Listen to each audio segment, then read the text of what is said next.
When the right people come together at the right moment, when they care almost as much about winning as they do about each other, they can become the best of the best.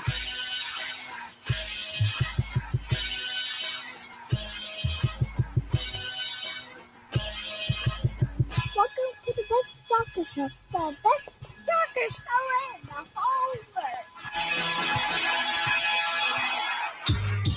Here we go! It's the Best Soccer Show. Jason Davis and Jared DuBois. Our long national nightmare is over. The U.S. men's national team has been named for the 2026 World Cup. We're going back to the show, Jared, and we've got our team. How are you? Initial reactions? Listen, first of all, let's just call it what this is. This is like the Vibes Squad. It's Vibe Squad. Squad. There's Vibe Squad everywhere. Like Berhalter went vibes on this. He said, screw your analytics. Screw the people you've been watching for the last 16 months. Screw all the people that screw all the guys that put in minutes in qualifying. Well, I'm going vibes. Not just that. I think it was also like, you think you know who I'm going to pick? Nah, you don't know who I'm going to pick. Which I can appreciate. I appreciate the troll. Guys. I appreciate the trolling. I don't know if he really tried to troll us, but here we are live after the roster announcement for the U.S. men's national team. We have 26 names. Jared, before we do any other business, and the phone lines are open. You can see the phone number right down there in the corner underneath Mr. DuBois. You can call us up and talk about this roster. Tell us your take on all 26, all these guys going to represent the United States in the World Cup. Let's go through this very quickly. Goalkeepers. Actually, you know what, Jared? This is what we're going to do. I don't have the board working right now, so I can't pull in the little sound effects and stuff. But every time you need to stop me on these position groups, let's stop and talk about each one of them first. I'll have a safe word. Start. we my already safe have word. one. My We already safe have word. one. My Now, safe don't share word is that one. Stefan. Goalkeepers. Ethan Horvath. Stefan. Okay, let's talk about this right now. First of all, the fact when as soon as you saw Ethan Horvath's name come up, you knew something was wrong. Or different. I shouldn't say wrong. No, don't say wrong. A turn has been made on the route to Qatar. Are you suggesting that Mr. Stefan had an issue of some type? Is that maybe what you're saying? I have no idea what happened, but Ethan Horvath, I don't think is in most people what they would have thought would have been the classic three that was expected by Berhalter. So as soon as that picture came up, and they led with it. Yeah. We were talking about chalk. When we did our last show on Sunday, we talked about this group as chalk, and chalk was Stefan, chalk was Matt Turner, chalk was Sean Johnson. And the first two was, they've been at a battle for number one for the past 2-3 years. And the last one was, he's the vibes guy and the experienced guy and the guy everybody likes. It turns out that whatever has happened over the last couple of months, Zach Stefan is no longer in the fight for number one. This job belongs to Matt Turner. And I'm good with that. I know you're good with that. I know most of the American soccer public is good with that. Because I blew my safe word so early, we should say it's Horvath, it's Johnson, and it's Turner. Those are the three. I did say that. Okay. I did say that. I'm doing lots of things over here. So those are the three. Okay. So first of all, I'm happy too. Looks like Turner's legit number one.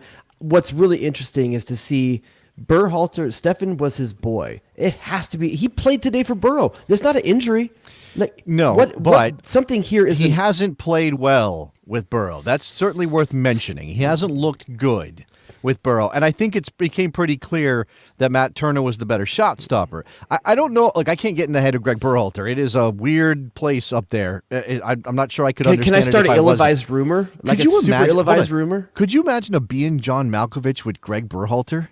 What would that be like? Just shoes. It's always waking up and you're in a shoe store. You're always in a shoe store. Oh yeah, and then when you're having a nightmare, you're like getting caught up in the laces. So I'm gonna throw a really ill-advised, not true scenario out there that may have led to this. Totally ill-advised. Oh yeah, hit me for libel. No, give me that speculation. Come on, give it to me. Here's what I think. Here's my thing happened. What I think happened. I think our boy Triple G.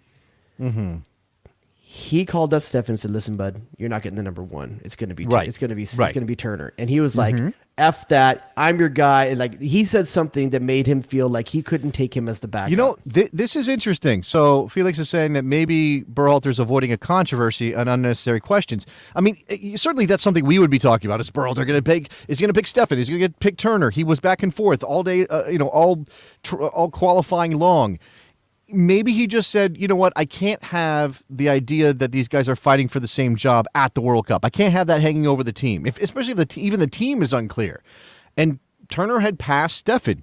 Now, both of them had playing time problems until Stefan went on loan. Turner has played. He played the Europa League games, playing cup matches, but it's not quite the same. I'm good with it. I'm just saying it is a surprise. I'm happy with it. I'll be honest with you. I'm happy with it because I think Turner is legit number one. I don't think what Stefan has in theory at his feet is worth everything else that he gives you. And I think in Sean Johnson and Ethan Horvath, you have two guys that are happy to play the two, happy to play the three, whichever order it is. And there is no, like I said, it's Vibe Squad. This is Vibe Squad. You're right. And maybe that's smart, especially with a young team. Maybe that's smart. I have no issue with that. All right, so let's move on to the defenders. We get to... Hashtag Vibe Squad. Hashtag Vibe Squad. Cameron Katavitas, Serginho Dest, Aaron Long, Shaq Moore, Tim Ream, Anthony Robinson.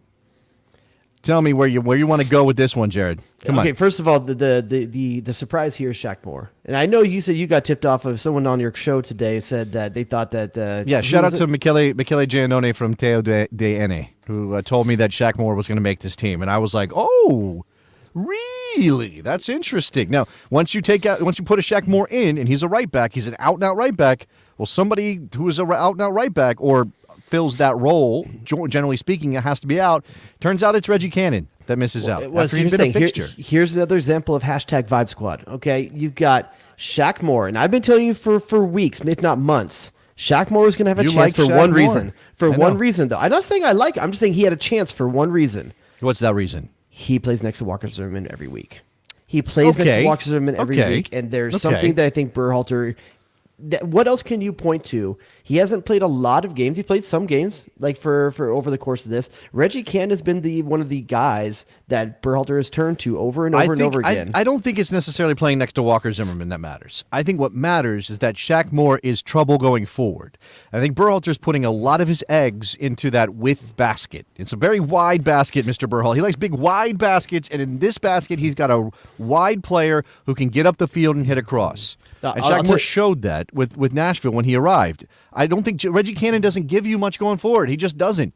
So maybe if you're like, well, I need a lockdown defender. I need somebody who's going to stay at home. I need safety. I need a guy who can play center back in a 3-back system. You bring Reggie Cannon. I think Berhalter has told us he's not going to be shy about going after it in this tournament.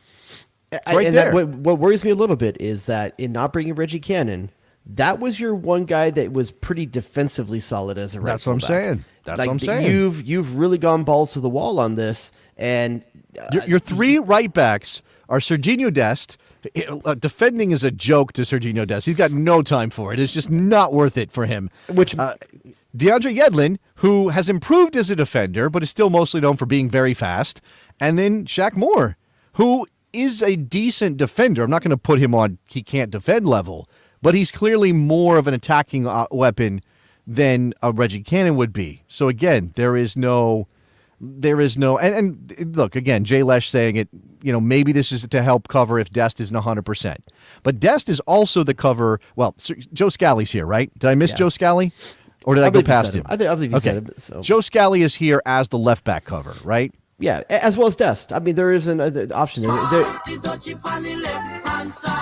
That's our man on the ones and twos down there. Normally that would be me. That's good timing though. Got it in. Go. So here's the interesting thing: one legit left back, but two options now as right backs who can play left back if necessary. So there is a lot of flexibility with coverage in the fullback position. But what it is it's 100% going forward. Now, Joe Scally may be a little bit better defensively in some of those scenarios, but he's a 19-year-old.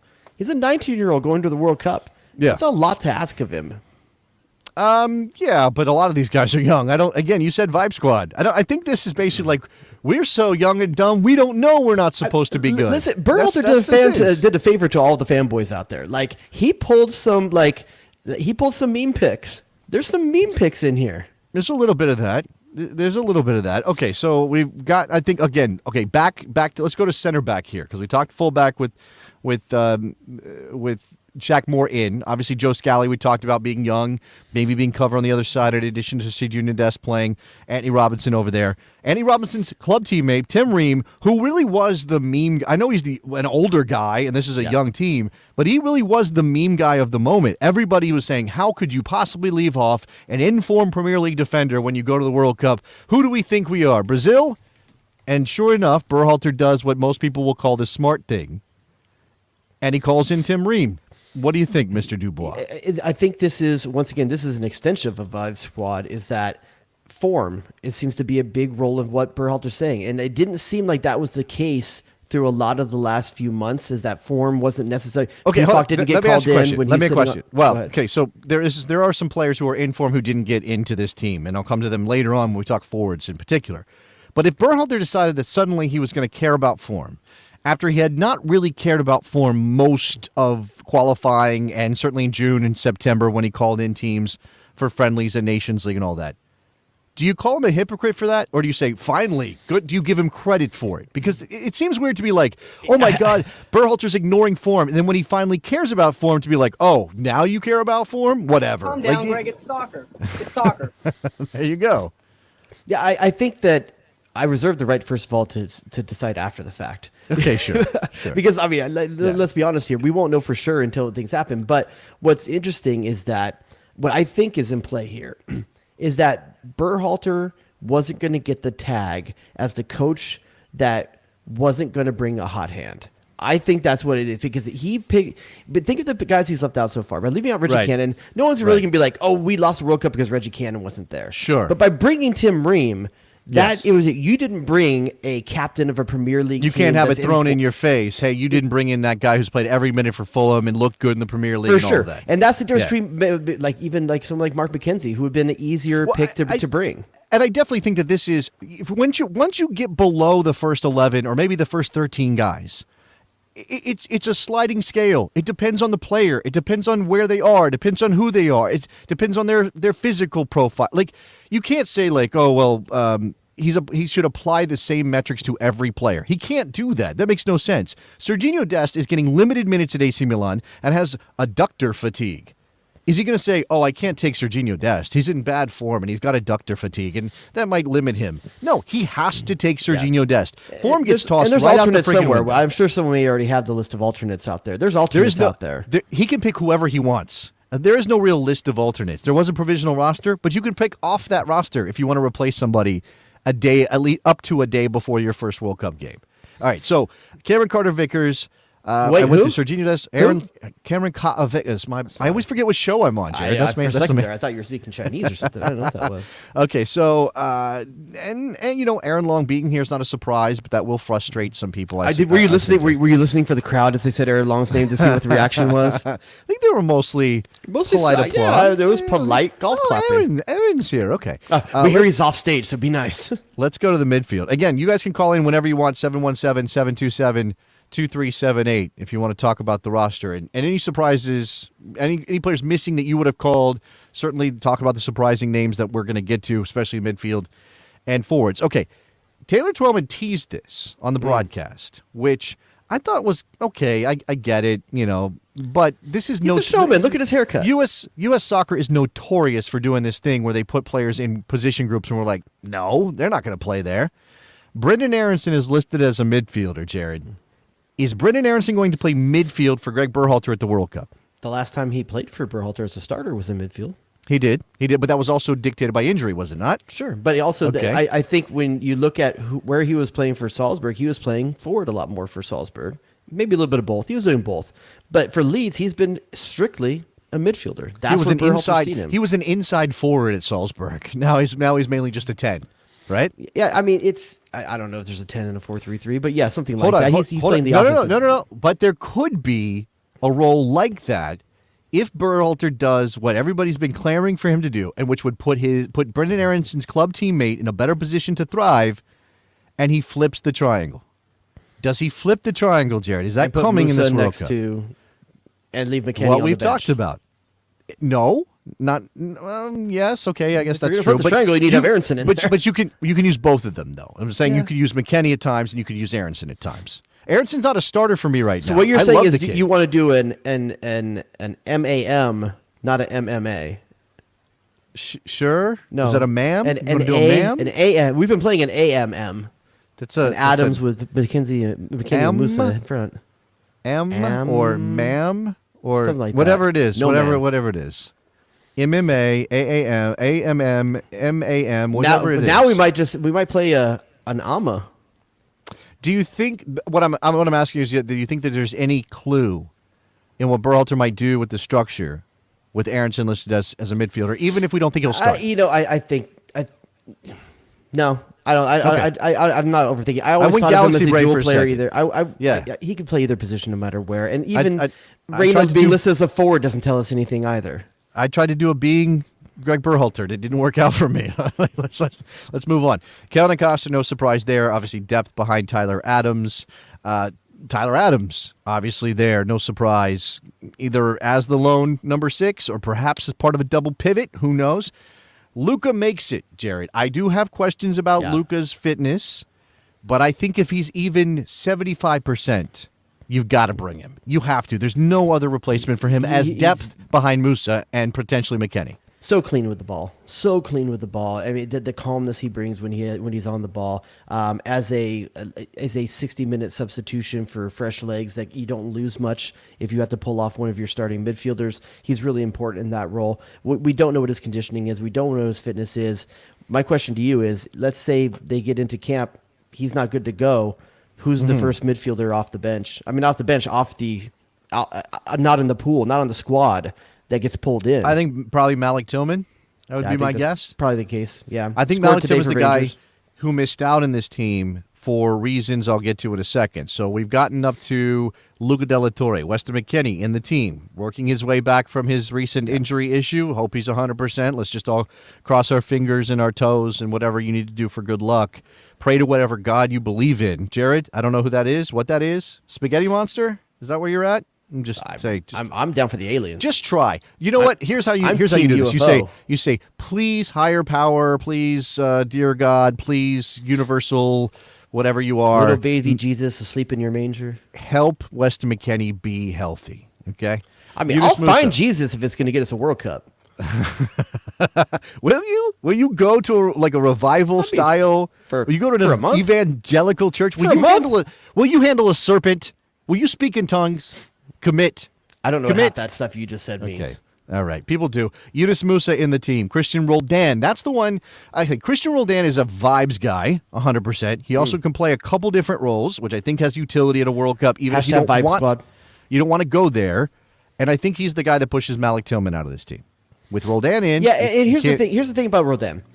I feel that every coach should get to have one vibe pick. I think that's an okay thing to do. I think that's a classic World Cup roster thing to do. Wait, hold on. You think there's a limit? It's a one vibe situation. Yeah, I mean, listen. If every Okay. coach should get one pick that's just like, hey, that's a It's locker like the room pick. It's like the space on your bingo card that's free. That It's guy's a got free the best space. Spotify playlist. Like, Okay, that I know that's guy, I think I just stole an Andrew Weeby bit, but that's kind of what it is, like a free space on a bingo card, right? Isn't that Yeah, what so, that is? listen, if he wants to bring Roldan, I can't see the operational reason to bring him from a The operational reason. winning You a sound like World guy Cup. who works in logistics. Yeah, but I mean, listen, if this is what he feels it makes the team better off the field, Yeah. okay, take Rich Roldan, but please don't put him in when we need a goal with like 10 minutes to go. Like, that's not the guy. Okay, well, I actually do think he creates chaos. I'm not saying he's the first choice. I think he's good at creating chaos at that point in the game. All right, that brings us up to the forward line, which is only 3 players. And because Brendan Aronson is listed as a midfielder in this team, and not 3 players, 3 strikers. Let me get to this because it got cut off in my list. Jesus Ferreira, Jordan Morris, Christian Pulisic, Giovanni Reyna, Josh Sargent, Tim Weah, and the shock of all shocks from this team for a lot of people is Haji Wright. And Haji Wright. that is a form pick, 100%. I also hashtag Vibe Squad there because who does Pulisic want to play with? Well, that's the other thing, right? These are boys from the U19 days or whatever, like the U17 team. These are the boys. If you that they don't wanna think that keep was in the together. back of Berhalter's mind, the fact they scored they scored 0 goals in combined against Japan and Saudi Arabia. Yeah. 0 goals. You don't think that Berhalter at night over the last month has been worried about whether or not he's going to go goalless in the World Cup? And, Do you think- and at the end of the day, he looks down at what we talked before. Christian Pulisic, the most important player to this team, correct? What makes him feel effective? What makes him feel like he's more effective out there on the field? And if it's Haji Wright, take him instead of Pepe or any one of these guys. Do you think that this is maybe Berhalter reading Pulisic and saying, "Hey, I want to bring his boy because this might make him he more already comfortable"? knows. He already or do you? knows. No. But do you think that he chose that specifically for that reason, or do you think that Pulisic was like probably a text, right? Like, "Hey, Greg, it'd be really cool if you let my man Haji into the team. I really think it would help us at the World Cup." Hashtag Vibe Listen, Squad. I'm not going to put it past Berhalter to talk to his biggest He name definitely player to talks to say him. like, "Hey, what do you feel?" Because he has like the leadership council and stuff like I'm that. just They talk. wondering if you think that Pulisic Michael Jordan this thing or If LeBron he did, I'm this okay thing. with it. If he did, I'm okay with it because we're talking about like, Pepe's had plenty of chances, right? And sometimes he's performed, sometimes he hasn't. He's actually been in good form lately, but down the stretch, it hasn't been impressive the last year. And Pifok has never been in Berhalter's plan. Let's be honest. He's never been in Berhalter's plan. He doesn't think he fits the system. So at the end of the day, if you take Haji Wright, what's sitting on 9 or 10 goals in Turkey right now, somewhere right around there, Yeah. he's in form. As much form as Pifok. I mean, Pifok hasn't scored in a month. I do think he's got more. I do think he does things. He does more things than Pifok does. I do think Pifok's maybe not one dimensional, but he doesn't have Haji that many Wright other things. Haji Wright is sneaky good in the air. He's sneaky good in the air. Okay, let's go to the phone lines because they are open and we are taking your calls on the Best Soccer Show because that's what we do. We're the OGs on taking phone calls on American soccer topics. Felix in Chicago. You're up, man. What's up? How's it going, guys? Yeah, my first thing, clearly the Haji Wright thing, I think, is probably the most shocking thing, probably even more than Jack Ball. Clearly there has part of the, like Jared's saying, vibe, Haji and Pulisic and all these, like... Hey, Felix, Can we put Felix back on hold? Let's put him back on hold because I don't know what's going on with his phone. I don't know if that's a phone call system issue or a Felix issue. Let's check on Felix again in a minute. But let's go to Wes from Idaho, our bearded friend out there in the Northwest. What's up, Wes? What's going on? I have, first of all, my question is to you guys. How, obviously with this roster, I think, and I'm posing the question to you guys, do you think we're going to be playing the ball out of the back? I think, I think Berhalter's, the reason why Tim Ream got a lot of minutes early in Berhalter's tenure is because he trusted Tim Ream with the ball at the back. I mean, now the question is Tim Ream a starter? So No. if Tim Ream's not a starter, then I think there's less of playing the ball out of the back than we would see otherwise. If it's long and it's long, actually, if it's anyone other than Ream, let's be honest here. I don't think there's Berhalter- more clearing it out of the back. He didn't bring Ream in to turn him into a starter in Game 1 against Wales and suddenly be better playing it out of the back. I don't think that's what that's possible. That would be strange. Are you going to pair Tim Ream with Walker Zimmerman? Because I would have my doubts about that duo in certain circumstances. Here's the thing: if you don't play it out of the back and you're starting Jesus Ferreira, you're setting him up for success. Is he going to hold the ball and win balls up front? This is definitely true. Now, again, I suggested you drop Musa back to be another outlet. Now, you're limiting your midfield options ahead of Musa and Adams in that situation, and you're certainly asking a lot of your fullbacks, and then you are further leaving your center backs alone to deal with things coming down the other direction. So, that is... There's cascading effects here. This is definitely going to be an opinion. David saying that Ream should start against England because what? Because he knows the English players because they're all Premier League guys. Okay, Wes, what else you got? Well, so that kind of rolls into the rest of my roster questions. The big problem, I don't have a problem with the defense. I am okay with Ream. I think he well deserves to be on this team because he plays fantastic in the Premier League, and I think we can play with him, especially in certain situations. I wonder about when's the last time Roldan played meaningful minutes? But you're And not I get, he okay. could be a vibe guy, but He man, is. if you haven't played meaningful minutes in a long time, dang man, that's hard to come into a World Cup roster. You know what I mean? Well, but okay, but again, this and is then- not this part. Hold on, Wes. Man, This those part is playlists not are fit. do you know what Christian Roldan's into? You have no I idea. have no idea. You have no idea. Dude's from Chico. He's got it like Grateful Dead. All right. So what I'm gonna okay. This was true with 23 players. It is extra true with 26. There are several guys on this team you hope never see the field. And I don't mean that because, oh, they suck. And I definitely don't want. What you're saying is if we have to go that deep, we're screwed either way. It doesn't. Once you get to 24 and 25 and 26, you're cooked. Who cares? Once you're Roldan's breaking not- glass and Roldan is the button underneath, But that's the thing. Would it be fundamentally different if Malik Tillman was the button underneath? I don't think that changed. I think what Berhalter is doing is choosing a guy who fits with the group. I'd rather have Tillman than Roldan. But that's from a playing perspective when you would never want to turn to Malik Tillman either. And Roldan, he knows these guys. Culturally, he's a fit with these guys. Yeah. Again, I'm not saying he's a better player than Malik Tillman, although I would say career-wise, in terms of what he's accomplished, he is a better player. So I don't know. Why would you prefer Malik Tillman to Christian Roldan? Well, for one, he's actually played a competitive game in the last month. Okay. I think that has some weight to it. I mean, honestly, I can't remember the last game Roldan played, even in MLS. It's been a while, and I think there is something to be said there. But again, do you really think that Berhalter is going to get to that point in his roster? He's brought Luca De La Torre. He's got Brendan Aronson that can play in midfield. He brought, he's got guys. I'll tell you where I think when he brings Roldan in, seeing out a lead with 10 minutes to go, I think he trusts Roldan in that regard. I think that's probably true. I think Kellen that Acosta's the Rol- right choice, but I think Roldan might see time in that scenario. Roldan is a better defender than Malik Tillman. Whatever you Sure. think of Christian Roldan's abilities on the attack, and he's also, a better defender. And Christian Roldan, if you give Christian Roldan instructions with 10 minutes to go of how you want him to win the game, you don't think that he's an intelligent player that understands what Berhalter Yes. wants and can't see that out and be a leader Absolutely. on the field? Listen, I don't want to be in that position either, but I'm just telling you the reasons why he might be there. Okay, the last time that Christian Roldan played, he went 90 minutes in the season finale against the San Jose Earthquakes on October 9th.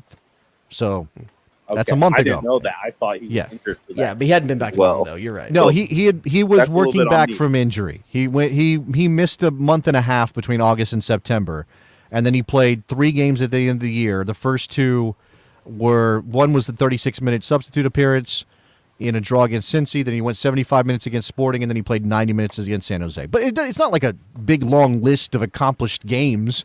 Again, you're trying to figure out what you value here in a group that goes 26 deep. Wes, anything else? I mean, obviously the big shocks is Pepe and Fifa. I thought at least one of those 2 would make it. Yeah. I knew that Jesus would be on the team just because I think he's one of Berhalter's favorites. But after the last few games in the MLS playoffs, it made me wonder, should he really be on this team? I get it while he's on the team because, like Berhalter said in the thing, he understands the quote-unquote system that he cares so much about that the rest of us, I'm not sure, are sold on. But I just hope that we get it figured out and we can get her done. But thanks for having me on. I'll keep growing the beard. You guys do great. Appreciate Nice, the Wes. call from Wes Nighthawk. I mean, I don't know. We don't want to be the guys spending 30 minutes on Christian Roldan. I mean, I know that's kind of where there are some spots here where it's like, oh, that name surprises me. Let's talk about it. I get it. But really, and I saw Matt Doyle say this earlier before the roster dropped. I mean, think about the fact, and look, there's still a round of games to play in Europe.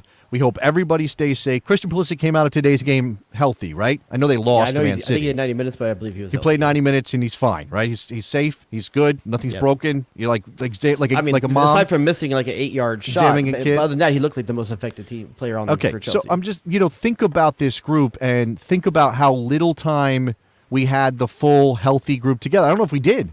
Like I don't know that we had There was a Dest game, I and think. Robinson and McKennie and Pulisic and Adams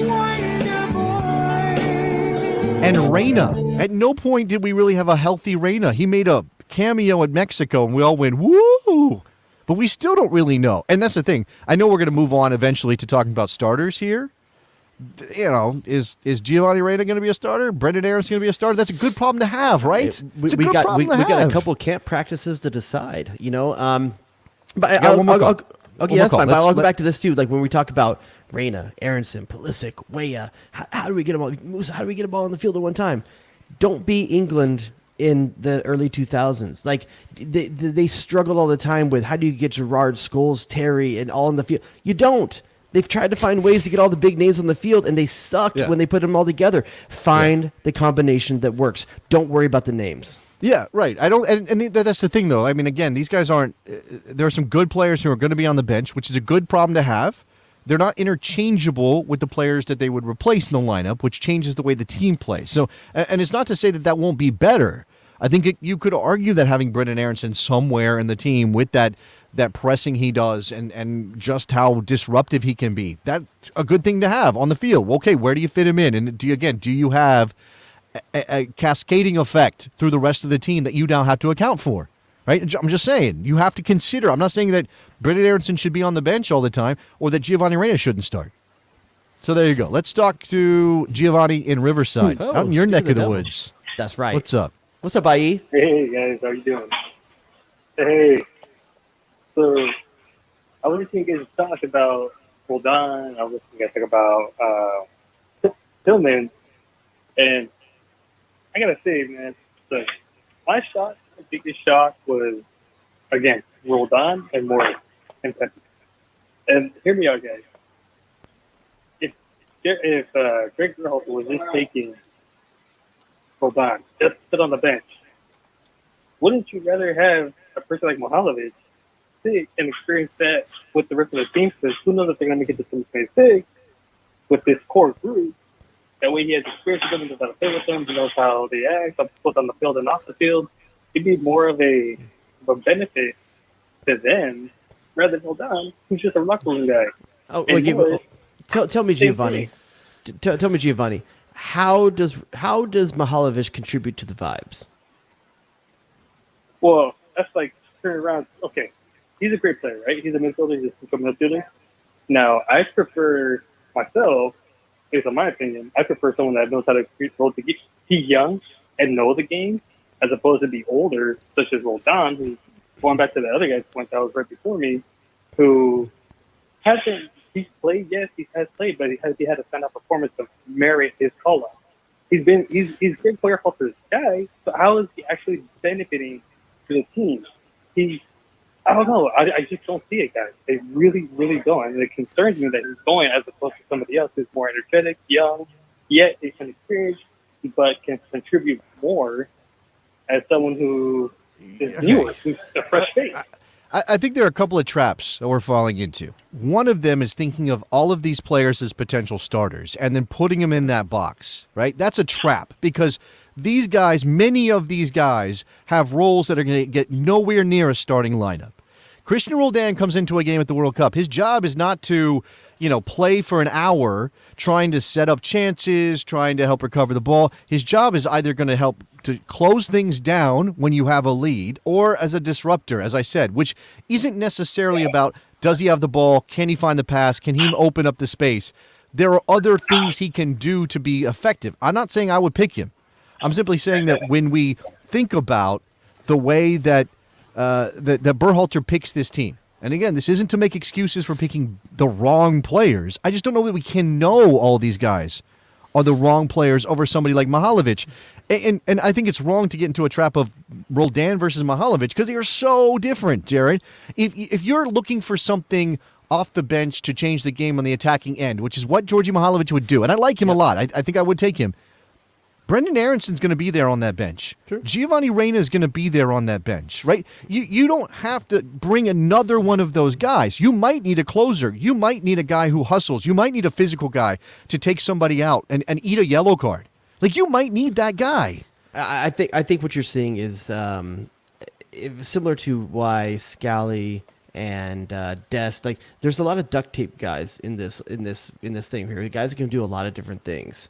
And while Mihalovic is fantastic, and I would have him on my team as well, he's not duct tape. He doesn't do a lot of things. He does one thing really well. He has decisive passing in the forward third, late box arrival. Like those are the things that he does, and I like that. I want that in my team, but this isn't my team. This isn't your team. This is Berhalter's team, and what Berhalter seems to want is vibes and a little bit of duct tape. Like that's what he wants. He wants coverage at that end of the roster. Again, at that end of the roster. Yeah, there are guys. And remember, on 23-man rosters, there's often 2 or 3 guys that don't even play a minute at the World Cup. This is 26. This is 20. I mean, the 5 substitutes, which just changes the calculation, right? But I think you are applying.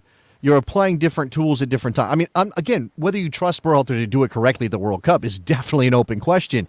And if he is bringing a group that he thinks can play on the front foot and with the ball and playing out of the back and all those things, there may be a rude awakening coming.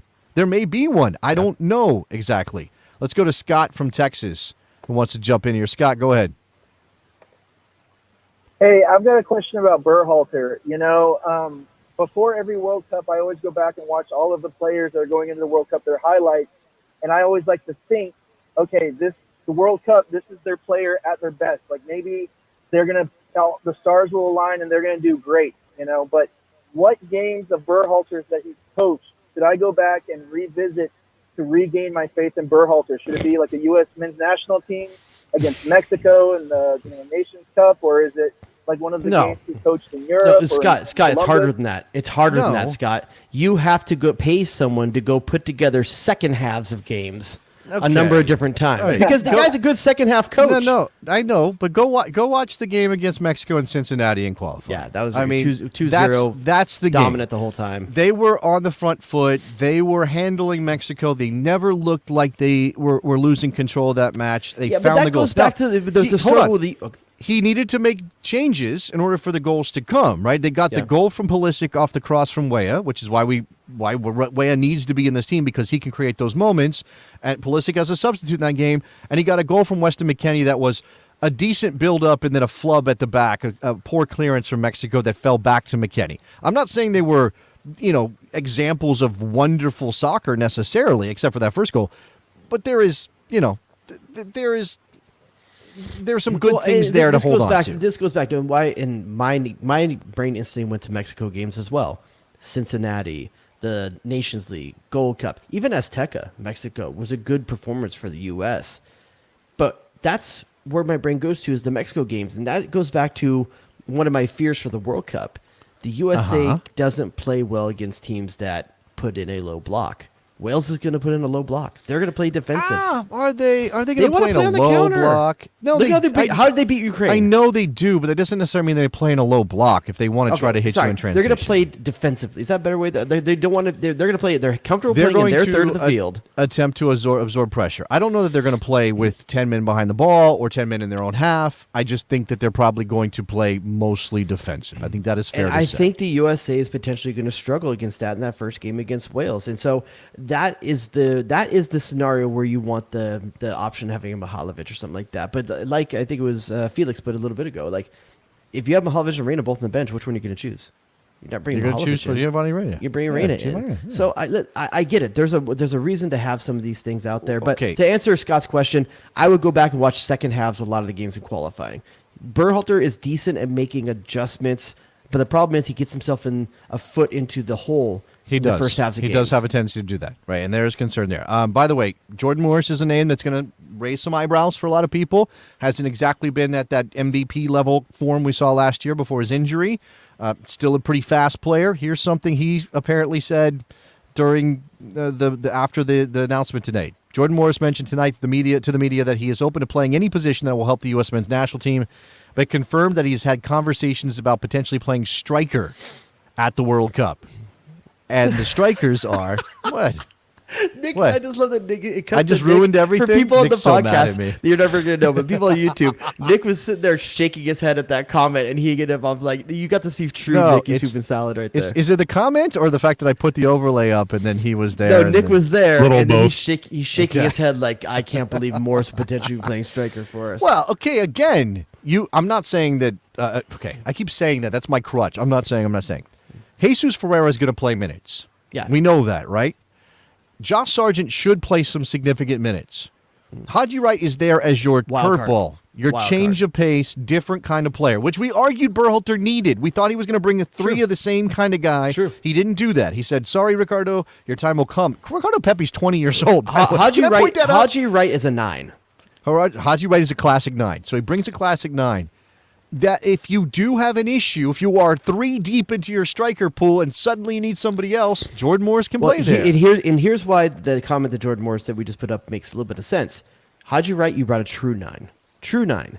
And if you have to go to a 4-4-2 to change shape, Morris is a decent option to play with him versus Ferreira or Sargent. Have we seen Berhalter do that at all, ever? No. But here's the thing. You got to have some – listen, you got some trick plays, man. You got to have some trick plays in your pocket. I'm not against that. I do, and I do think What that, you got against that- trick plays? I do think that, again, this is why the Reggie Cannon thing is a little bit surprising. And, there's not a lot of – I mean, you're getting a little bit of athleticism out of Aaron Long, who is still a pretty quick player, even if I don't think he's reading the game all that well right now. But Tim Ream and Walker Zimmerman are not guys you want in open space just chasing things, right? But if you play with the 3-man back line and maybe you protect them with 2 holders, I don't know, that you're losing another body. But if you push Jedi Robinson and Serginho Dest up, if they're at your wingback positions, that's a curveball. That's a change of shape that I could see Berhalter going to at some point in this tournament. This is Sergio here from BMR. Wouldn't Weah be a better option of 4-4-2 over Morris? That's a good take as well. That's a good take. But I mean, okay, in terms of playing in that position, they are going to be of similar profile. They're going to be doing similar things. But if you're going to a 4-4-2, you're probably doing it late in the game to make it a change late in the game. And by that time, Weah's already spent. He's probably your starter. So Morris does have that option off the bench. Yeah, they're look, and I think Jordan Morris gets bagged on because he's not what he used to be, but I still think he can be a decent option if you're in that break glass in case of emergency situation. Scott, I know we just railroaded you or bulldozed you. Got anything else? No, it's just I'm happy to be having this discussion. It's been 8 years since we've been able to talk about this, and I'm just really excited. You know what we should have done, Jared? What's that? We should have. Thanks for the call, Scott. We should have pulled up screenshots of you and me the last time we talked about a U.S. men's national team roster for the World Cup, which I think would have been remember it was the show that we did because of the national team roster, but also because Landon Donovan wasn't in that team. Yeah. Remember? Yeah. Do you remember this at all? That was a pretty big shocker. There was a lot of vitriol at that. Nothing at that point. remotely close to that in this team, right? Nothing Pepe's remotely close. not Landon Donovan. I don't know if y'all know this or not. Pepe's not Landon Donovan. Now, if Christian Pulisic had been left off, then we'd be having that kind of conversation here. Overall, here's what I want to sum up about Berhalter's roster. The chalk, we thought, other than Stefan, the chalk hit. The chalk is there. Yeah. But I will say that I applaud Berhalter for making some bold choices that I think give him different options. That's something you and I were both worried about for the last few months, that he wasn't going to give himself options of a different look. But by the way, on the Pepe thing, just because it's worth mentioning, Charlie Boehm did tweet that he's heard there might be an injury at play for Pepe's absence. So it's possible that we might be giving Berhalter credit for something he didn't actually want to do, which is bring Haji Wright instead of Ricardo Pepe. Now, I guess he had the PFOC option. I suppose you could make some argument there. But that's really it. I mean, those were the guys, and especially in terms of scoring goals. And Ricardo Pepe had gone a little colder. I think he had an assist last weekend, maybe, but hadn't scored in a little while.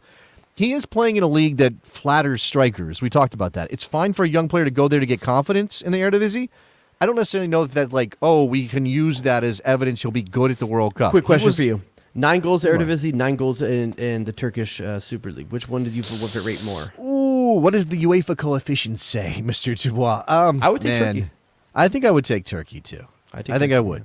Yeah, I think I would take Turkey, too. Again, if you want to use the fact he was forced into that decision against Greg Berhalter, be my guest. As I've said many, many times before, you can criticize every decision he makes.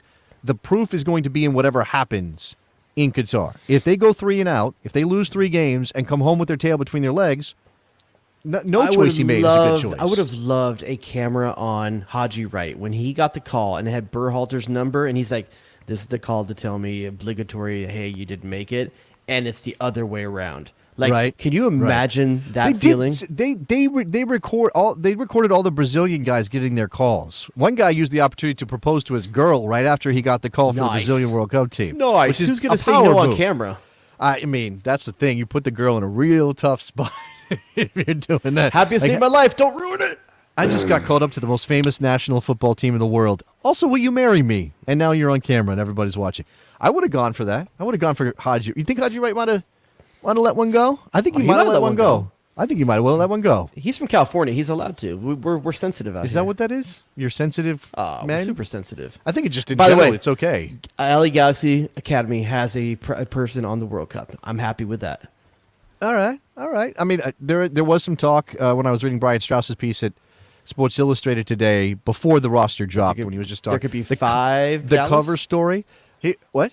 The fact that there could be 5 from the Dallas Academy. Is that what you're going to say? No, I just in general that there were, that a lot of these guys have been at MLS academies. But there's no Pepe does bring that number down, right? Yeah. So McKennie, Ferreira, who am I No, missing? Richards. That would have been one as well.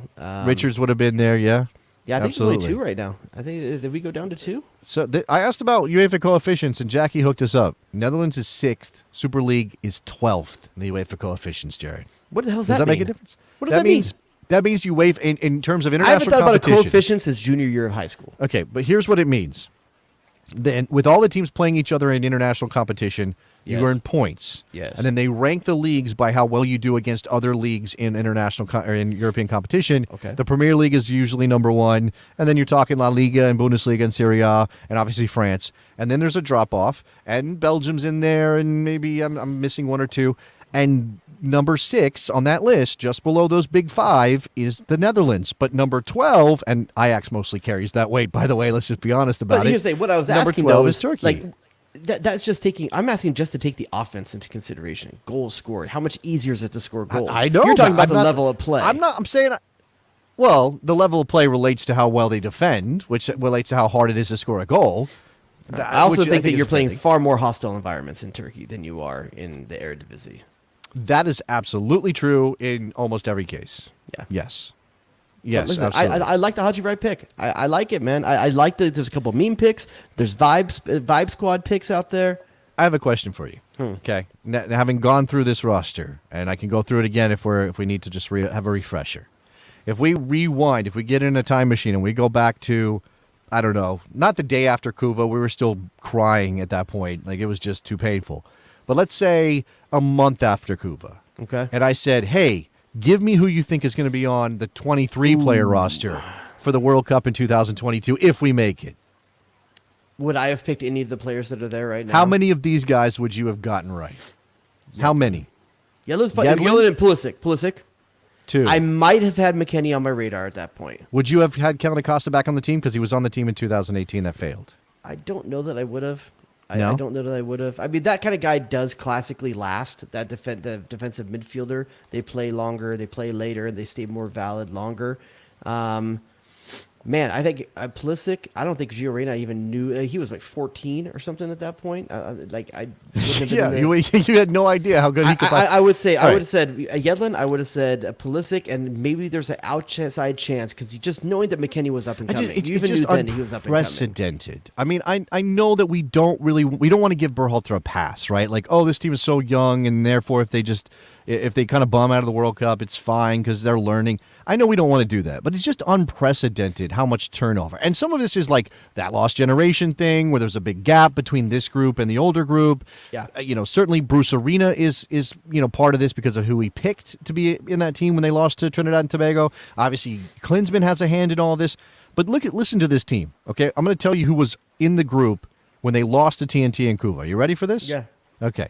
So the starters were Tim Howard in goal, Jorge Villafana, Matt Beasler, Omar Gonzalez, and DeAndre Yedlin across Only the back one line. of those had the option of being four. Your midfield was Michael Bradley as the lone holder, Darlington Nagbe and Paul Areola with Christian Pulisic as Okay. like a 10. I would have said that Nagbe had a chance.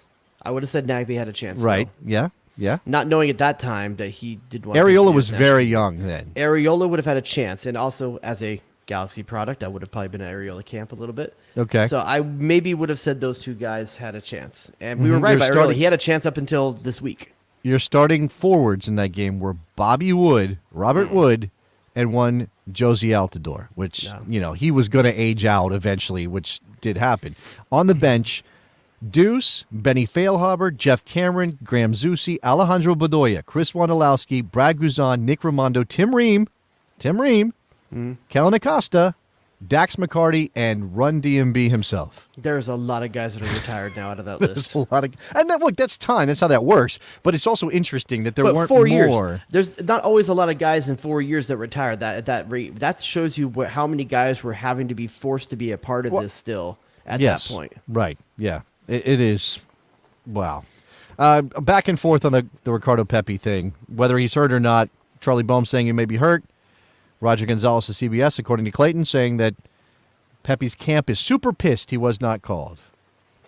Well, you don't get Do they have a pissed case? if you're hurt. I mean, Do they have a case? The only reason they'd be pissed is that his injury was overstated or overinflated or dramatized by Berhalter in his head. Maybe. I mean, look, again, he is 20 years old. He's 20. I'm not saying that he can't be pissed he's not in this team. Audrey Wright's only like 22. He went, but what I'm saying is he's a young player, and he went a year without scoring. And now suddenly, because he's got some goals in a league notorious for not defending, he should be a lock for the World Cup. I know we were talking about it like that, but I guess because nobody else was scoring. What do you think about this question from Vince? Does Julian Araujo make this team over Shaq Moore if he committed? Seems like he made the wrong choice. It's a good question. Right I think, now, would you swap Julian Araujo for Shaq Moore if it was you? I think Julian Araujo is more gifted as a naturally creative player than Shaq Moore is, probably by a significant amount. I think Shaq Moore is probably quicker than Julian Araujo. You know, sorry about that. Dude. I don't Okay, think well so, then dude. I think Julian he's more Araujo would disciplined. probably. I think he's more disciplined. Julian Araujo. Shaq Moore is. Shaq Well, Moore's yeah, more Julian- disciplined than Jared. Julian Araujo pops from the back Julian post. Araujo is a One of the wild play. card right back. Now the question Just- is, do you want a wild card Yeah. at your right back position? I was going to say that. I love the fact that both LA teams in MLS this year had right backs who had no positional discipline. They were not right backs. Julian Araujo and Ryan Hollingshead did not play right back. And here's the other thing. Here's the reason why I'm saying yes to Julian Araujo.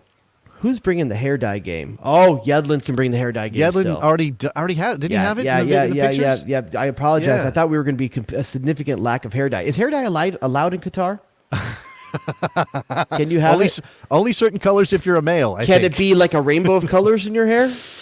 Ooh, you know what? I would love it if DeAndre Yedlin led the charge on that. Yeah, drop some rainbow colors. Let's do this. Who would have thought that Roy G. Biv is a bad word? Everybody who's ever played sports has been in a team that rallies around a phrase or a gimmick or a superstition or a thing like, you know, speaking of hair dye, when Puerto Rico went to the World Baseball Classic a couple years back, and everybody knows I'm married to a Puerto Rican woman, they all dyed their hair blonde. That's a pretty, easy thing. Like lots of teams do stuff like that. Oh, dye our My hair college blonde. roommates did that in the 2000s. They were hashtag Team Rubio, right? They were the blonde guys who were going to go win the World Baseball Classic. They didn't. They lost to the U.S. But that was their thing to bring them together. Does this group need? You said team, Vibe Squad or whatever you called it. Hashtag Do they Vibe need Squad. something? Hashtag Vibe Squad. Do they need something? They need I mean, something listen, if you're going to employ a team barber, which from Brian Strauss's article in Sports Illustrated today, I've learned that it wasn't just like you flew him in once. They had the team barber. Like it was part of the executive club at the U.S. men's national team. Yeah. You better bring something.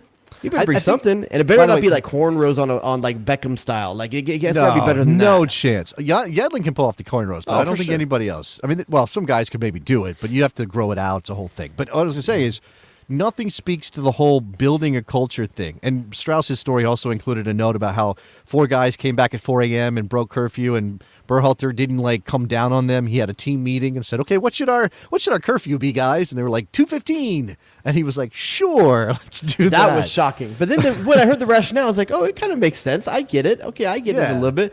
2:15 seemed late, though, at first. Maybe I'm just an old man, Well, we're But just old. Before we move on from this, give me one name. Uh-huh. When you look up and down this 26-man roster that isn't DeAndre Yedlin, give me one name that you may be shocked by something they've done hairstyle-wise to just galvanize the team, to motivate them or whatever. You're saying, who's the guy who do that I- walks out with something that's completely different than what you're expecting? Well, I can't have a put name Wes in my in- head. Wes can't be in that group either because Wes whatever West does is not Yeah, but surprising. he has classically one thing right now, though. No, what I'm saying is that if West decided that suddenly he was going to shave his head bald or he was going to put a lightning bolt in it, we would be like, oh, that's Weston McKennie. That's just who he is. Yeah, that's still a pretty big move. But sometimes in a team, Because he loses 3 inches of head ball. Like, sometimes in a team, you need the guy who nobody would think would do it to do it, and then everyone's like, "Yo, that's the that's I'm the making thing." you a name that's sneaky, like potential. Andy Robinson.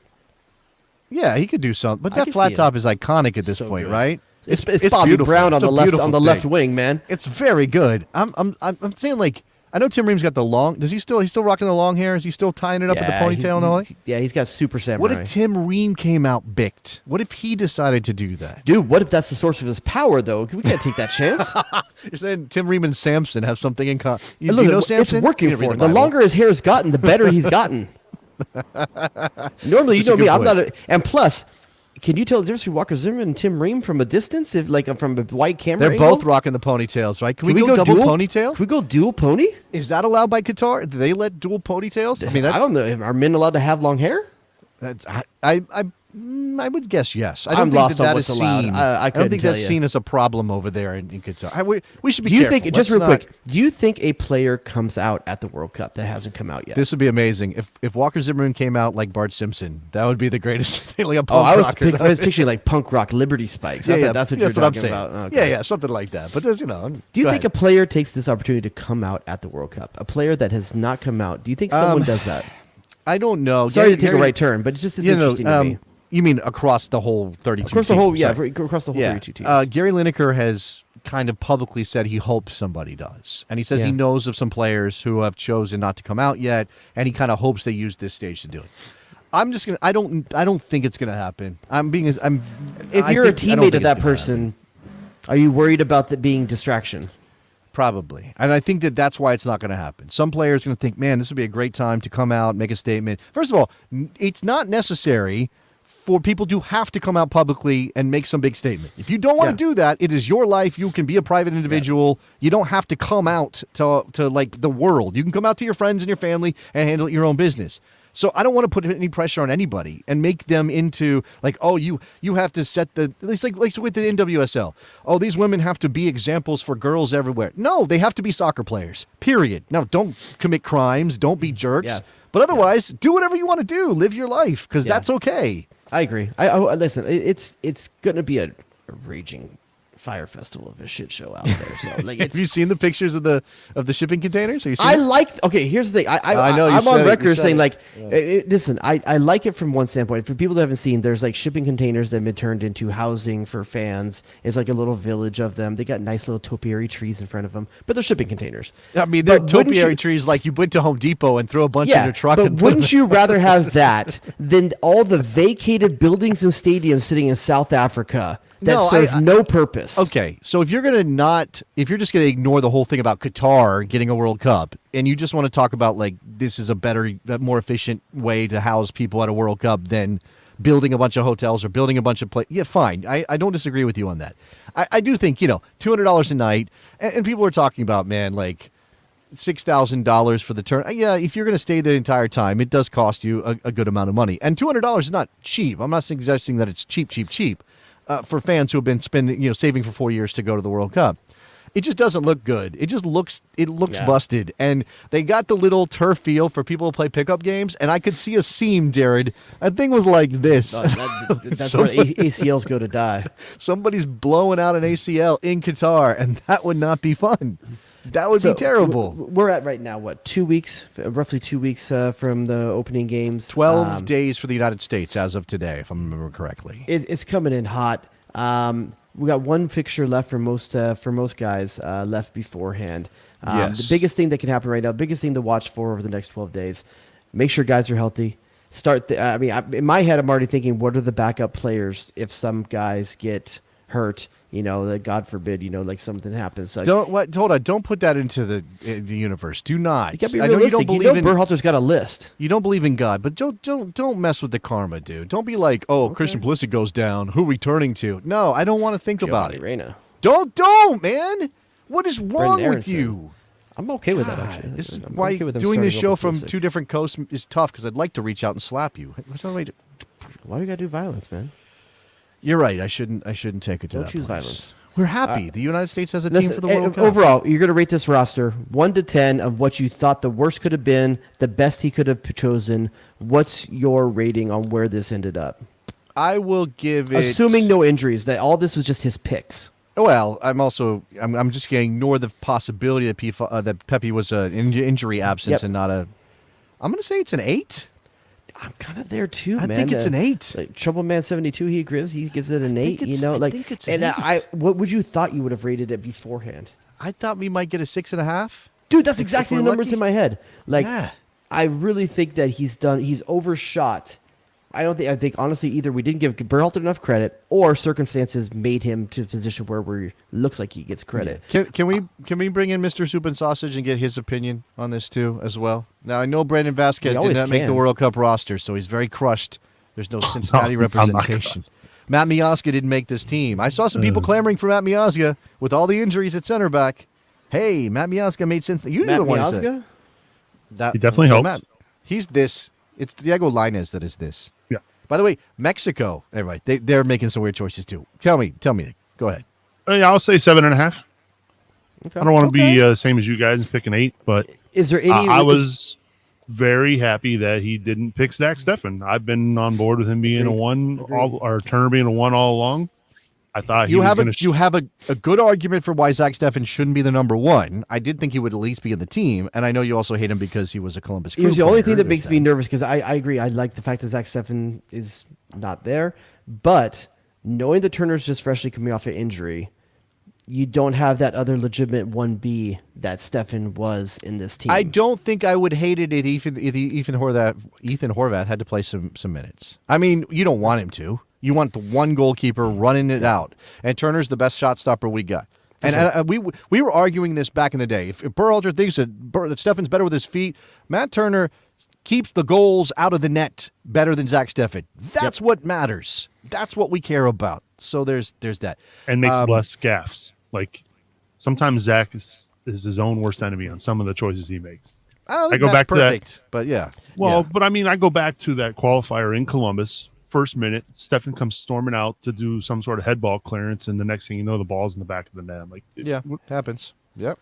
Yeah, by the way, Tim Ream's still kind of the guy who has one bad moment a game. So you just, we want him in his team, but we recognize that's a factor. Yeah, the one thing that does kind of piss me off though is thinking about the choices that Berhalter's make and who made the final roster. It pisses me off that some of these guys didn't get more of a chance during qualifying when we all wanted. Oh, there's them. definitely that. Like, there's definitely if Tim that. Ream is good enough to make this roster, he's not playing any different than he was when they were leading the championship last year. I mean, unless you're saying that being able to watch him play against the Premier League teams has convinced you, but he's not playing any different than he was then. If Joe Scally, I mean, Joe Scally didn't get a shot till the friendlies, even though he was having a standout season for Mönchengladbach. Now, granted, he did not look good early on when he got. And brought he's also a lot younger, so you're kind of taking a risk just even turning to him at Haji all. Wright couldn't get a look until the summer. Till June. Yeah. Like I don't know, just a few things like that. That I was like, well, if these were the guys, how come they weren't there for qualifying? I don't know. We had a comment. Thanks for jumping on, Nick, and giving us your thoughts there. Everybody give Nicky Soup and Sausage a round of applause wherever you are. Please do that. We'll know if you don't.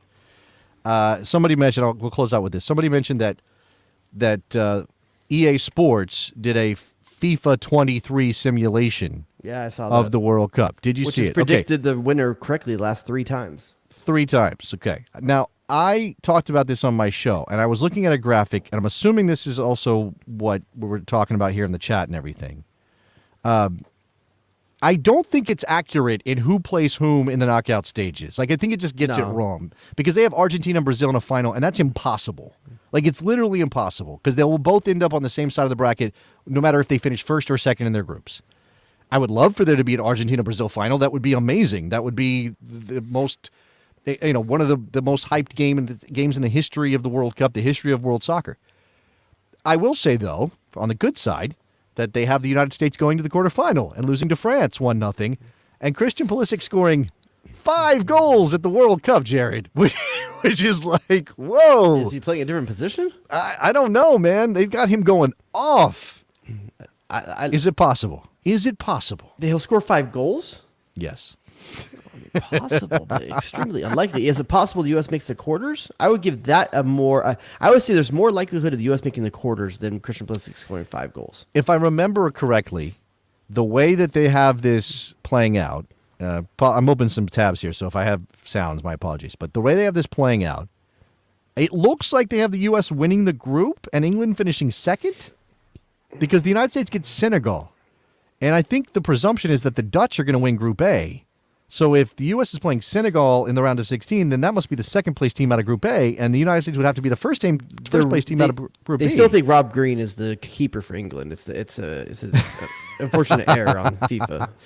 Oh, that's amazing. I don't know. It's just amazing. Look, they've predicted the winner. Whether or not they have the rest of it right. Yeah, I don't know how many times they've gotten all the other parts of the bracket right, but Argentina to win, I guess. Leo Messi finally gets his world title. Everybody's talking about Sadio Mane getting hurt. Brutal. I don't think it's 100% that he's not going. Okay. I think there's some chance. There's a chance he's not as hurt as everybody thought Has he was. Reece James been confirmed yet? Reece James is out. He's out. And Chilwell. Yeah. Okay. I haven't heard anything specific about Chilwell, but that seems doubtful to me. In terms of Wales, I think they might have one or two absences. And I think we're still waiting for a final on Iranian players. Amoun, is that his name? Yeah, Iran hasn't dropped their roster. Wales did today, so it is pretty standard, pretty what you would expect. Speaking of protests, I mean, the Iran team is going to be an interesting one to watch at the World Cup. Their polo team, water polo teams protesting.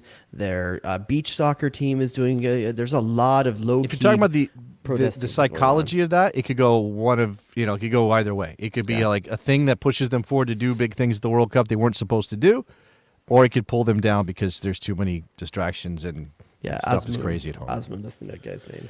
All right, Mr. DuBois, we did a solid hour plus on the U.S. men's national team roster. We took some good phone calls. You ready to call this? Ready to call this a day? All right, next thing is the World Cup, and we are working out our scheduling for all of that. As soon as I know my schedule over on the radio, I will figure out what my schedule will be here, because I don't know. Please hit us up on Instagram at, what is it, Best Soccer Show? Yes. There's the Best Soccer Show. Is there a "the" in there? I can't remember. Yes. Where's Morgan when you need her? Bestie Soccer on Twitter. Patreon.com/The Best Soccer Show. We have a couple of people recently join. Welcome to them. If you like the live shows, we're trying to find a way to do it for the World Cup for you guys. Keep following us on socials to see if we're going to do them and what time and when. But obviously, we'd love to have your call-ins after the games. All right, that's it. We're out of here. Talk to you soon.